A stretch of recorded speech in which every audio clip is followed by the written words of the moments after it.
Subscribe to AAN Creation and press the bell icon for latest videos. Welcome again friends. Microsoft Edge browser was designed with the motive to make the browser fully compatible with the modern-day web. It has some easy tools to preview, save tabs or quickly find, manage and open tabs you set aside, without leaving a page. That said, there's a new capability added in the form of a new line focus feature. It helps a reader stay focused while reading something by highlighting lines. This habit is particularly useful if you are noting some key points or pivots in arguments. Line focus for the reading view in the Edge browser has been rolled out for this purpose.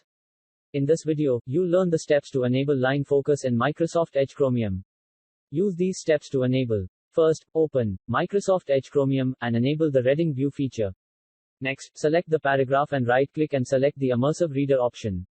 Next, click on the reading preferences icon and turn on line focus. It is disabled by default.